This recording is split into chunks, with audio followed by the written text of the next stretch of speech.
you're talking to a girl, you guys are like really hitting it off, it's going great, right? Like you actually have chemistry, maybe she's interested in some of the things that you're interested in, or you're able to have conversations with her about topics that, it would fly over the average person's head. And you're sitting there and you're thinking like, wow, this is going really well. Like, this could maybe be something. And then you get that feeling wash over you where you're like, oh, I'm not where I want to be yet in life. I'm not where I want to be. I'm still focusing on myself. I still haven't made enough money yet. I haven't had enough success with my business yet. And you get that feeling and you're like, oh.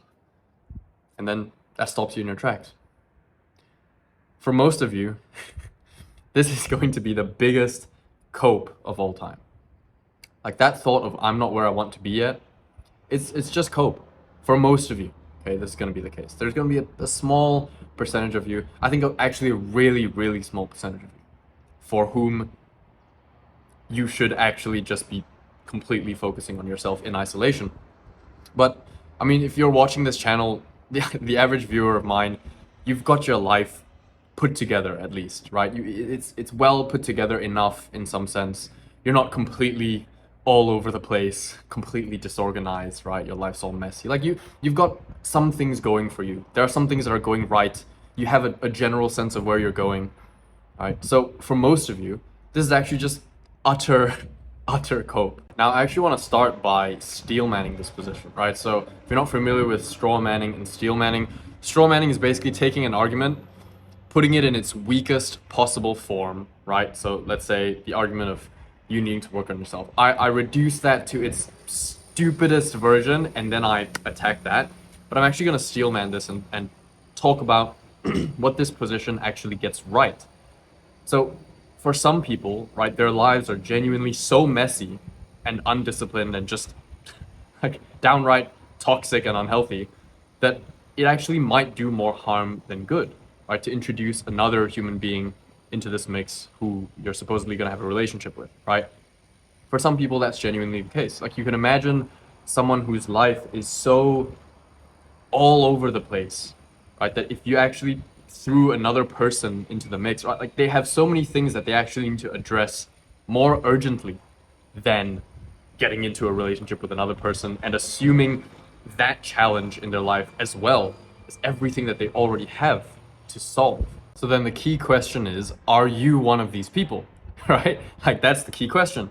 And for most of you, because you're probably so self-critical and you probably have big aspirations, right? You're looking at the delta between who you are and who you want to be. And you're like, I have a huge delta to bridge, right? There's a huge gap between those two people. So naturally, you're going to think that you are one of these people. So from your position looking up, it's easy to say that, yeah, well, I'm not where I want to be yet, so therefore I shouldn't start dating. I should only start when I have hit a certain level of success, which, by the way, you will just keep moving the goalposts on, right? But never mind that.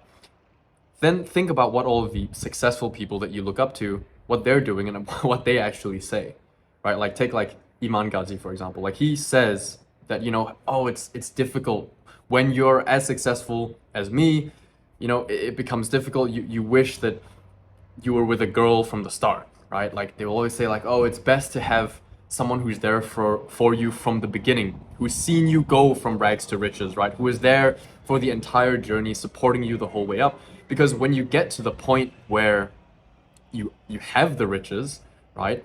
And guess what? You haven't developed the fine, social skills and calibration to determine whether a girl loves you for you or she loves you because of all the things that you give her and all the things that you buy for her. You can't tell now, right? Because you've been focusing on yourself, king, right? Like you've not been putting yourself out there and actually knowing what it's like to be loved truly by a woman in a way that is not conditional on the things that you can do for her, the things that you can buy for her, etc. So you now have difficulty distinguishing between, does this person really love me? And do they actually want to be with me? For me, would they still be here if I lost everything?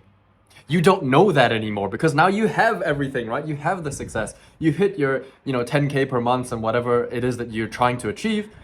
So now you're in a position where, hang on, I now wish that I had been with someone from the start. I wish that there was a girl who I knew loved me from the very beginning.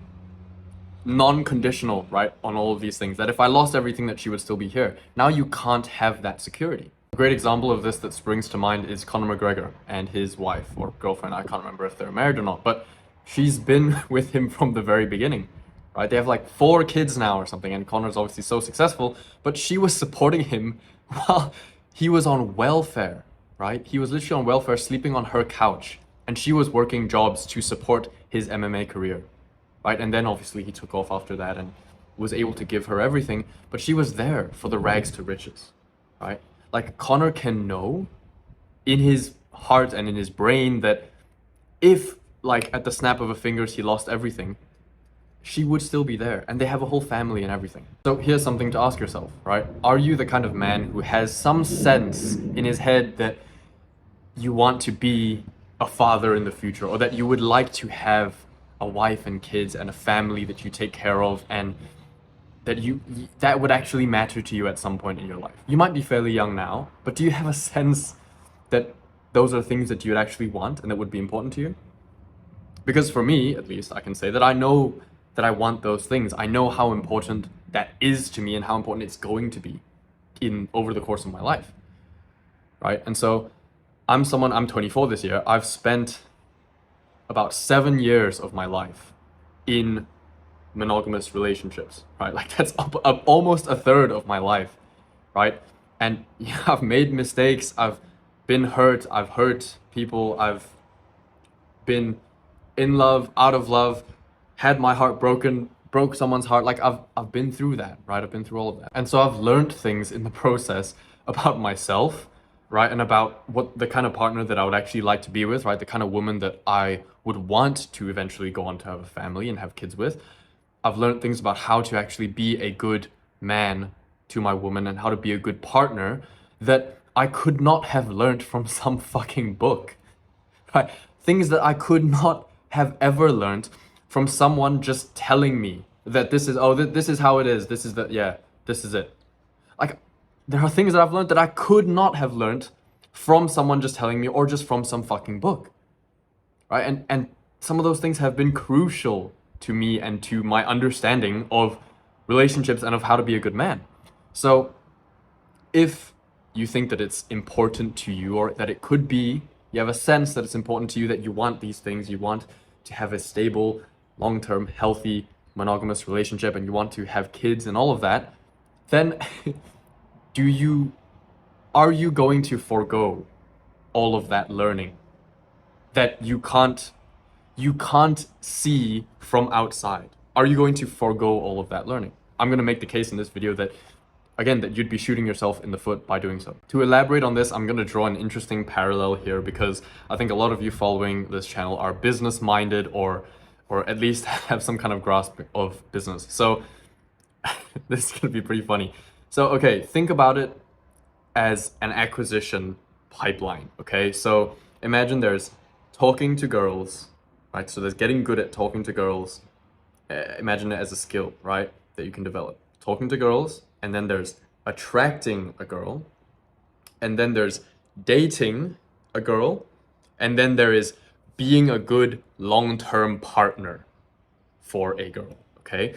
So these are like 4 stages, okay? Now you can think of it like a business acquisition pipeline, okay? Like talking to girls, that's marketing, okay? Attracting a girl, that's sales, okay? And then dating a girl, that's like your onboarding. And then actually being a good long-term partner is your product, right? So it's your service delivery, okay? So look, if you're like things like physique, right? Like when you're thinking about working on yourself and you're thinking about doing things, you know, for you so that you can eventually attract someone, right? Things like your physique, money, looks maxing, like whatever. This is all just improving your marketing, okay? Maybe a little bit of your sales. I know it's not a perfect example, it's not a perfect parallel, but physique, money, looks maxing, this is all just improving your marketing, okay? If your product is still shit, you're fucked. You're still fucked, right? Because if you haven't been working on your product and you're just great marketing, and then someone gets with you and they're like, oh, what the, like this is a pile of junk, you're still fucked, okay? Same thing. You can also then say, well, okay, I'm just gonna talk to girls and maybe attract some girls and go on some dates, but I'm not going to engage in anything serious. Same thing. If your marketing is good, your sales is good, like you're able to attract girls, you're able to, your sales is good, your onboarding and sales are good. But again, if your product, your service delivery is dog shit, you're still screwed. I think a lot of young guys miss this completely because you're not going to get better at product by improving your marketing. You're not going to learn how to be an actual good partner and a good man in a relationship by just flirting with some girls, talking to some girls, going on a couple of dates. They're non-transferable skills, right? So it's like, how can you expect to learn those things and let's say get good at your product by not actually doing things and actually delivering your service? How are you going to get good at it, right? Like, you're not going to learn about business just because you took some business classes at some university. Like, you learn about business by starting an actual fucking business, right? Like, you could go and sit at the best business degree possible and do an MBA at one of the best universities in the world, and you're still not gonna learn anything there about how to warm up your cold email domain like accounts. You're not gonna learn about warm up softwares and like email deliverability and how to warm them up properly. Like, you're not gonna learn about that shit, right? You learn by doing that actual thing itself, right? So in the same way, you're not gonna learn about being a great partner and how to actually do that without actually engaging in it at all. I don't want to beat this point to death, but like, really, because some guys are walking around here thinking that you can talk to some girls, go on a couple of dates, and maybe read some books about like how to have a healthy relationship, and then it's all gonna fucking work out when you meet the one, or when you have finally, self-actualized, and then you meet this, beautiful feminine girl, and it's all gonna work out. It's all like happy ending, like right? Like, you can't swim by reading. If I gave you all of the books on swimming theory and you read all of the swimming theory in the fucking world, and like, is that gonna help you when I throw you into the fucking pool and you've never been in a pool before? No, you're screwed, right? Like, so it's the same thing. You have to learn by doing. You have to learn how to be a good partner by actually being a fucking partner. And the problem is, you are going to make mistakes. Like, you're going to get hurt. You're going to feel pain. It's going to be difficult, right? And so this is part of the problem as well, which is that unconsciously, you probably know this. You probably know that it's painful. You know that you're exposing yourself to risk of heartbreak. And that scares you, right? It's pain avoidance. So like, beware of this. Like, take notice of this in your mind. Like, there's a part of you that is avoiding this, not because you are ultimately like so focused on self-actualizing and you don't care about girls at all. Like, come on, let's be real, right? You actually do care. And there are very few people that actually don't. There are very few men out there who actually really, really sincerely do not care about, having a long-term, relationship and having kids and all of that, right? So there's a part of your mind that is just coping, right? You're just avoiding the pain. So I'm making this point for the young guys out there who actually haven't been maybe in an actual like long-term relationship before. Maybe you've spoken to some girls, you've had some dates, you've been in some short-term stuff, but you've never actually been in a long-term relationship before, or maybe just like one and it didn't go well or something. Like, you might still have this problem where your idea of what a good relationship actually looks like is completely delusional or just non-existent, right? Like, you're thinking in your head, you're romanticizing this idea that you're going to, become this great masculine man and achieve all the things that you want. And then finally, when you're done with that, then you're gonna start going on dates and you're magically going to know how to do all of these things, right? Like, how to talk to girls properly. And by the way, right, like, you get to a certain age, a lot of the good girls that you would actually want to be with, they're already in relationships and you are not going to have access to them unless you are the kind of dickhead that like is going to try and insert yourself into other people's relationships. But I'm assuming that you're not, right? So like, spoiler alert, you get to like 24, 25, right? Like, a lot of people are already in relationships, right? A lot of the good people on the men and the women's side are already taken, okay? So this is another thing that people fail to realize and factor in. But even then, right?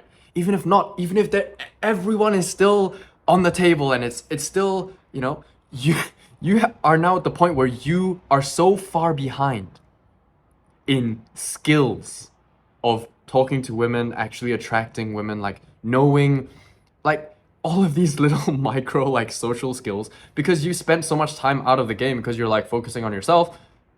You're so far behind. Like people aren't going to want to. They're gonna start talking to you and they're gonna be like, oh yeah, this no, this guy obviously has no like awareness in this area, and women don't want to. There's no girl that's gonna want to teach you this stuff, okay? There's no girl that's gonna be like, oh, like cute little thing, like you don't know anything about this guy, I'm gonna teach you. Like, no, you don't want that as well, probably, right?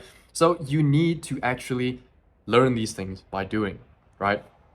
So the idea that you can just wander through your life and that you're just gonna become an alpha, and then when you're alpha enough, you're gonna attract this like super feminine woman who's gonna wanna like do everything for you and like submit to you and like all this kind of stuff, and you're just gonna live happily ever after. Like that's a fantasy. You're just romanticizing this idea, right? Because you don't have the real world like experience. You don't know what it's like to actually be in a relationship and butt heads with someone and negotiate with your partner and face trade-offs and compromises, right? You're gonna fuck up, okay? You're gonna fuck up, you're gonna make mistakes. You're gonna have to learn from those mistakes. You're not gonna get it right the first try. The overwhelming probability is that you're not gonna get it right the first try. And in fact, putting that kind of expectation on yourself and on your partner is difficult as well. It's not that you don't want to get it right first try. Come on, like everybody does. I know, I'm thinking back to my first relationship. Of course I was like, yes, I'm good, like this is it, this is the one, I'm gonna marry her and everything's gonna be fantastic. Like we all have that romantic idea in our heads, but look, you're gonna fuck up. You're going to have to learn. It's gonna be painful, okay? So not only are you going to have to learn a lot of things about yourself and about the kind of partner that you want to be with, but you're also going to have to unlearn a bunch of bullshit that you've absorbed from other people and a bunch of dogma that you've just been following for years. So at this point in the video, you might be thinking, okay, cool, fine. This is something that is important to me. Okay, it's obviously something that I need to devote some time to, right? So how can I actually prioritize this properly? Because I understand the idea that I need to be focused, right? And I need to be prioritizing my actions like in accordance with what's important to me, right? But I do have things I need to focus on. Let's say I'm trying to start a business, I'm trying to do these things. How can I manage my time? How can I focus properly? Okay, we're gonna talk about something called the Eisenhower matrix, which I'm gonna put on screen right now, okay? So using the Eisenhower matrix, right, you can see that the axes are importance and urgency, right? So you can see here in quadrant 1, these are things that are urgent and important, right? So do those things first, right? So those are high value tasks, time sensitive, they have consequences if they're not completed within the time, right? Then there are things that are not so urgent, but are still important, right? Those things, you schedule them, right? You can see relationship building is even under there, right? And then you have things that are urgent and not important, those you delegate, right? If you're in a business, you know exactly what this is like. And then obviously there are things that are not urgent and also not important, and those things you delete. Okay, so the problem is most guys get confused about the advice that people say, like, oh, you need to focus like strictly on yourself, you need to focus on things that you're doing, your goals, etc. They end up taking that as reducing the urgency of relationship building and then also reducing the importance. So you end up deleting it from your life, right? Like this is not what you want to do. Like this is just a little mistake that you make in your head where you conflate non-urgency with non-importance and you end up deleting the thing, right? Relationship building. Where in reality, like if you made it to this point in the video, you're probably someone where, okay, you actually know that relationship building is important to you, but maybe you didn't have awareness of this matrix, for example, right? So it's likely that this is important to you, but maybe if you're younger, it's not so urgent, right? So then you want to put it in quadrant 2, right? Where you schedule it, you schedule time to actually do these things because they are going to be important to you in the long term. The older you get, the more urgent it will become, right? Like when you're 16, it's not so urgent, but when you're like 30 or 28 or something and you're still single, maybe it's a little bit more urgent because biological clocks and whatnot, and you want to have kids at a reasonable age, right? So it's important that to note that this will fluctuate, the urgency will fluctuate over time, but the importance stays the same. It stays something that is important to you, right? So it's natural for relationship building to fall down the urgency list. That's completely natural, right? Just don't mistake that for it falling down the importance list as well. So use the Eisenhower matrix. I hope that that was a useful framework for you. And remember that if you are actually someone that wants to have a wife and kids and a family and everything like that, then remember that that's something that's important to you, even though it might not be urgent, right? And so all that means is that you need to just schedule these things deliberately, right? Schedule in time to build up these skills, right? And know that, again, this is just a belief that I have, but that there are no solutions, there are just trade-offs, right? So you are going to have to trade off some time and energy and effort to build up these skills, right? Not just to build up your marketing and your sales, right? Like talking to girls, attracting girls, but to actually build up your product, your service delivery, right? Actually being a good partner to your woman. Like that's something that you actually have to build up, and it's not something that you can learn from some fucking book. Like, don't get me wrong, like theory is great. Like reading relationship books and stuff is great, but there's no substitute for actually the experience itself and what you learn from that. Right? You can't just have someone tell you what to do or read it in some book. Okay, so I hope that this has dispelled some of these, false beliefs or false stances towards your personal development and where relationship building fits into that. If you found this useful, let me know. Drop a like, subscribe, comment if you disagree or agree, anything, let me know. And if you're interested in these kind of conversations, like we have these talks all the time in our community, right? So that's linked, the first link in the description is our community. It's called the Winner Circle. So we have conversations like this all the time. We have 3 calls a week where you get to talk to me directly, ask me questions, right? If you think I'm an idiot, you can hop on all those calls and tell me. But yeah, we have these conversations all the time in the community, along with all sorts of other conversations about business, especially. We have great discussions about business, frameworks, mental models to use, and all of that good stuff. So that's all there in our community. You can check it out if you want. Completely up to you. You don't have to. But yeah, I hope that you enjoyed this video. I hope that it was useful for you, and I'll see you in the next one. Peace.